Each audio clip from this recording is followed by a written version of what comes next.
Paula, Distinguished Toastmaster Paula Summa is a bit sad to see her time on the district trio come to an end. It's been a wonderful part of her Toastmaster journey.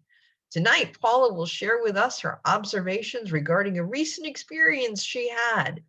Please welcome Paula Summa. Missed opportunities. Missed opportunities. Paula Summa. Thank you, and welcome everyone to this evening's wonderful meeting at Find Your Funny. You know, as a Toastmaster, we learn to speak more succinctly with purpose and with few ahs and ums as possible. We learn to speak more with confidence, to look at our audience and smile. In Find Your Funny, we also learn to be more positive, more creative, and connect to our audience, and as our name indicates, find our funny. To help us all find our funny, we have headliners, just like we just had, who share tips and ideas that tell us what works, what doesn't, and new things that we might want to try. And as we all learn and grow in our journey, especially in finding our funny, we know that not everything we intend to be funny actually ends up being funny. And not everything that is funny to one person is funny to another. Jerry Lewis, Lucille Ball, Carol Burnett, they were famous for their slapstick humor, using body language and facial expressions. Puns or plays on words, used by many comedians, are typically quick and unplanned. Robin Williams, Richard Pryor, George Carlin come to my mind. I'm sure you can think of many others. And there's a combination of both of those: body language, gestures, quick and unplanned answers to quick and unplanned questions. Sounds like table topics to me. But it also makes me think of improv, right? Combination of body language, gestures, quick and unplanned answers to quick and unplanned questions. Improv has been around for many years, starting way back in the early days of Charlie Chaplin. We see lots more of improv today, with many cities having local comedy troupes performing improv on a regular basis. Several of our own members have taken classes or even performed with improv groups. I took classes at SAC Comedy Club in Orlando several years ago, and I can attest that it is definitely a great learning experience and lots of fun. Many Toastmaster clubs around the world are bringing improv to their meetings, as we well know. We're one of them. Now, thinking as a Toastmaster, I think we all tend, wait a minute, I changed that. I know we all tend to be a bit more critical when we hear others speak. We tend to notice the ahs and the ums, repeated words or phrases, extra long pauses, and so on. We don't intentionally listen for them, but as a Toastmaster, we hear them.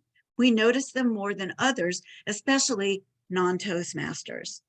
How many times have you heard someone give a speech or give a presentation, or even on the TV or the radio, and they constantly say ahs and ums and you knows and buts and so's, or they don't even know what they're saying, and you say to yourself or to the person next to you, they need Toastmasters. Well, on the other hand, as an avid fan of improv, I like to visit improv clubs and see what's out there. As I watch and laugh and enjoy the funny, I also tend to hear the not so funny. I cringe when I see or hear things that I think were done wrong, and shake my head on those missed opportunities. Don't get me wrong, I'm no expert, especially when it comes to comedy, but we all know what makes us laugh and what doesn't. We all have an idea of what we perceive as funny and what is not. All comedians are not perfect. Believe me, they have good nights and bad nights. They have great audiences and they have sad sack audiences. Jerry Seinfeld bombed many times before he finally made it as a star. And if you watch YouTube or any of these other entertainment platforms, there are thousands upon thousands of comedians working the stages and making audiences laugh, or at least trying to make them laugh. So where am I going with all of this? I went to an improv show the other night and I was ready to laugh and have a great time. I was even ready to giggle snort if I had to. I would have done it, believe me. If there was something that funny and made me giggle snort, I would have done it. Now, the troupe consisted of 5 players. One had been doing this for over 10 years, and you could tell he was kind of the head or the leader of the team. He opened the evening, talked to the audience, prompting the other players. Of the other 4, one younger lady was more animated than the rest. Her portrayal of a slinky was out of the box. However, the others were, in my mind, not yet ready for primetime players. Those of you who remember Saturday Night Live recognize exactly what I mean. Now, one girl had her back to the audience most of the time, or she was on the, you just saw the side of her. She stood with her hands on her hips most of the time, and she never smiled. Anytime she was included in some of the activity, her answers were mostly negative. Whatever happened to the yes and that we're supposed to do with improv? I don't even know that she went to improv classes. Another player chose to portray characters without thinking of the other players' ages, how young the other players were. He picked names like Charlton Heston and the Wizard of Oz. And you know what? They didn't even know who Charlton Heston and the Wizard of Oz were.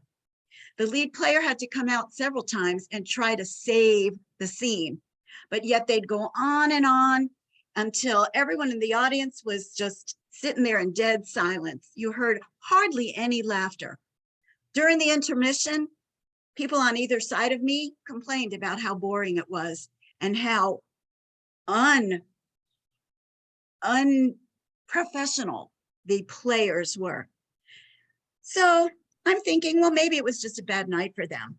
I know one girl, her parents were in the audience. Maybe she was a little bit nervous. Another girl, she was leaving soon to go away and get married. This was her last performance. I watched and I kind of tried to laugh. I was hoping there'd be more scenes that made me laugh. And I left there kind of disappointed. On the way home, Troy and I talked about it. And we said, what would we have done differently? What did that girl do that maybe was totally wrong or just didn't make sense? We critiqued it. More of an evaluation, I would say. So we sat there and we said what we would have done different. Sort of like an evaluation, sort of like the things we learn at Find Your Funny, and sort of like realizing a lot of missed opportunities. So just like our Toastmasters meeting, improv is a no judgment zone where people can just be themselves, step outside of their comfort zone, and do something they would not normally do in public. These players were very brave, getting up there on stage and performing in front of a live audience. And especially for the younger ones, they had just gotten their feet wet. They were still learning to find their funny and still learning how to express themselves within the improv environment. Although I didn't laugh hysterically through the evening and no giggle snorts, I did find myself chuckling every now and then. I smiled and clapped, and at the end, I stood and gave them a standing ovation. Those who were bravely on the stage, out of their comfort zones, trying to make others laugh and find their own funny. So next time you attend a comedy show, be it improv or something else, keep an open mind. Remember that not everyone finds the same things funny. And most of all, enjoy your evening out. And I know I went over time. Thank you, Paula. Unfortunately, Sue, as our facilitator, can we squeeze in a couple of people for evaluation? Absolutely. I got a line here. So people who are new, I know we've got a lot of guests. I'm sorry to cut you off there, Terry. I'm ready to go. In terms of, so people who are not familiar with our evaluation, we do round robin. So when you are asked, given chance to speak, 30 seconds. One thing she did well, something you could have changed. If it's already been said, next. We're going to do sets of 3. We're going to go Linda, Francine, and then Koki. So Linda, take it off. Okay. I really liked your energy. And one thing that was a missed opportunity on your part, at the beginning when you were describing, you need to look at the audience and smile. You didn't look at the camera and smile. You were reading some notes. And I had a question. Did you pay for your seat? It'd be Yes, good to- I did. Because it's different in Toastmasters. We don't, well, we sort of pay for the seat, but not, not really. We can, it's a safe place to fail. Thank you, Linda. Francine. I'm with Linda there. I felt like your use of notes totally took away from eye contact. I caught glimpses of your eyes, but good job with the giggle snort. I love the sound effect. Extra credit. Koki. Yes, I think, finding your funny with improv is such a challenge, and there's a lot of talented people out there, but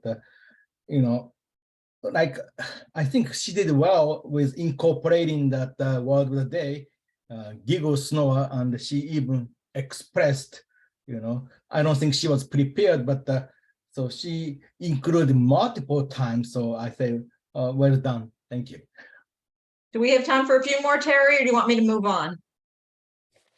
No, I'm afraid we don't have time for. Okay, she will be getting what we call a pathways evaluator. So she will be getting a written evaluation for those who are not, but be prepared for the next time. If you weren't called, you may be called the next time. Thanks, Terry. Back to you.